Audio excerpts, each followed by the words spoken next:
Hey everyone, this is E.G. Braden CM, and I'm going to be talking to you about some news. First off, everyone's talked about it, everyone's seen it, the new Call of Duty Advanced Warfare trailer. If you haven't seen it, I'll post a link on it in the description here. I just kind of want to talk about the game itself. The breakthrough of the trailer will be happening later on in another video, but just a couple things about the Call of Duty Advanced Warfare I want to point out. It's set to be in 2054, so well into the future.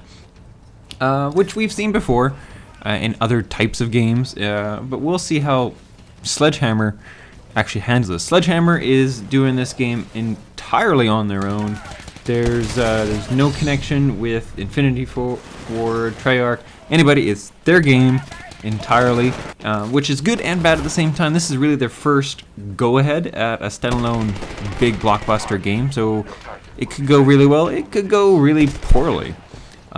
Also, one thing that is kind of a bummer with this game is they're still doing it cross-platform. So the Xbox One, Xbox 360 versions, instead of focusing just on the next gen.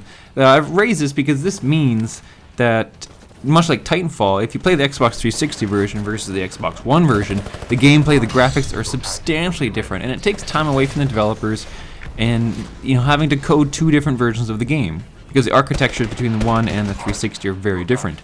I think if they focus just on next gen, it'll push people more to buy the new consoles, because if they really want this game, and Call of Duty Advanced, any Call of Duty game, is always a really good selling game, even though Ghost was kind of a flop when it comes to the launch of the new consoles, mainly because of the cross-gen. Get rid of it, just focus on the new consoles.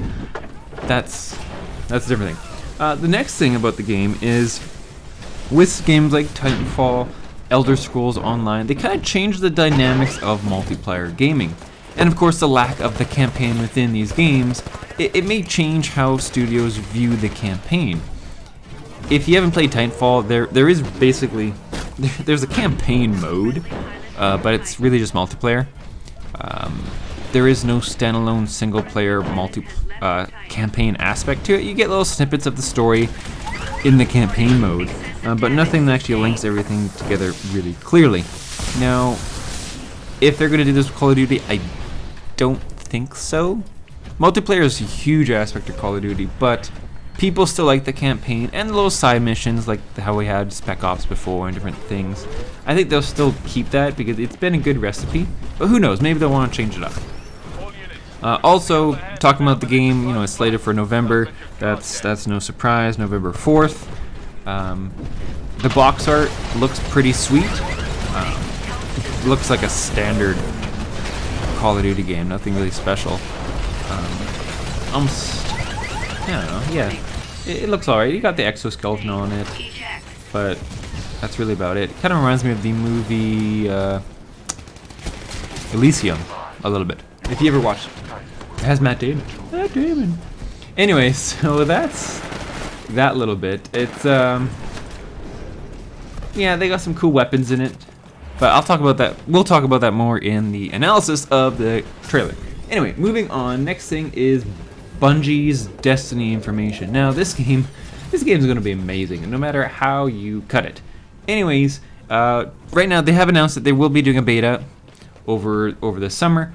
And to get in the beta, you can either pre-order, or they revealed earlier that they will be sharing a beta code on their Facebook page when it goes public. Now, there's no word on when it's going to go public, but keep your eyes peeled if you want one of those beta codes. Keep in mind, you're going to have to be like lightning fast to actually redeem that beta code, because everyone else will be waiting for it as well.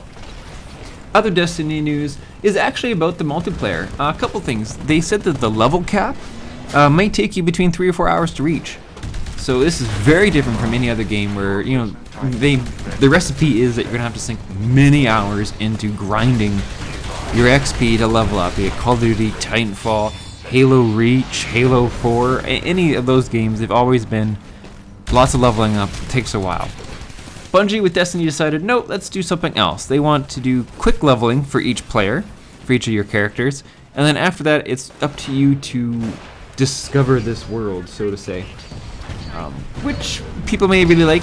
It almost makes the game kind of an RPG, like Diablo sort of thing, raiding, cooperative events that you can drop in sort of thing. Very Diablo-like, if you've played Diablo before. But one cool thing that they have confirmed is the multiplayer aspect of Destiny will not be available instantly. You won't be able to switch like Call of Duty into campaign or multiplayer. You would have to unlock it. Basically, what Bungie's Tyson Green said, that it's going to be, your first character will have to unlock PvP. You'll probably be a little bit more into the game. You've done 1 or 2 campaign missions, probably unlocked a special weapon, a super ability. And then once that's happened, we unlock it for all the characters on your account. So it kind of sounds like you might have to sink maybe an hour, maybe or 2 hours, maybe reach a specific level or experience points before that multiplayer aspect is unlocked, which I kind of like. I like that. I always have. It adds more to the game, so I'm happy to see that. The other news I want to talk about is the new Xbox update. So the May software update beta, if you're part in the preview community, is now available. Basically what the next update will add is kind of just bug fixes and small little things here and there, nothing that'll rock your socks. Several improvements to Kinect gestures controls include better tracking of hands, fingers, and user's head. Update to the Kinect IR blasting featuring to address reported issues. The big thing are the Snap and Kinect audio controls. Basically, this allows you to adjust the volume differences between apps, and when you have one open in Snap, or adjust how much softer the audio is made when using Kinect for communication. So, mainly, if you're watching something on Netflix, and you're talking to somebody in a party, you can turn down the volume of Netflix or the party separately. Instead of just the system volume, you can have control over that. There's a new system update button in the menu, so you click that, it'll check to see if there's any updates available. If you don't have the hybrid mode turned on to automatically download. Also, they added an opt-in option to improve their speech recognition of their Kinect voice. Small little things. They also have added the ability to clear local saves from the system menu of the Xbox One. That just means, if you've done something and you want to clear up a little bit of hard drive space, and in the game you realize that, oops, this didn't go so well, you can now delete that. It's small but subtle. I'm still hoping they add an option to control the audio output, mainly for video capturing. Like right now, I can't capture lobby chat unless I use the Kinect, and it's just horrible. It's just horrible. Anyways, so that's the Xbox related news. Community related news, not too much happening right now. I just want to give a huge, take a step back, huge shout out to 2 people who've worked really, really hard in the community. I hope most of you probably know them. Milk, well now EG Milk CM, on his big promotion up to Major. Give him, if you ever see him, send him a message, give him a big congratulations. He's done a lot of work, and we look forward to working with him. And second, EG Levin. Now, a lot of people know Levin. She's great. Also received a big promotion up to Major for all of her work. So if you see Milk or Levin, or if you don't even see them, just send them a message. Wish them a big congratulations on their hard work. I know they'll definitely appreciate it. I know we have appreciated all the work they've been doing.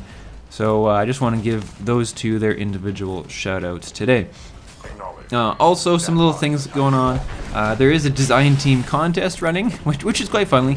It's just your ability to crop Bad Teddy into a photo to make it look pretty hilarious. So if you're part of the design team or interested, take a look. It's in the main top section of the design team.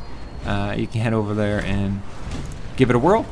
So far, some of them have been pretty funny. Also, if you have earned a reward on our forums, and this includes like the Blue Steel one, helped you get an achievement. There's tons of them. Do check it out. If you see that some down there, you're like, hey, I've done that. Then definitely let your Major know, or let Jiggy know, depending on the type of reward, and we'll be more than happy to award those to you. If you have any questions, comments, concerns, inquiries, anything at all, feel free to post them on the comments section below this video. And I hope you enjoyed this week's news. I know it's a little bit longer, but a couple things I wanted to talk about. You guys have a rockin' weekend. Talk to you later.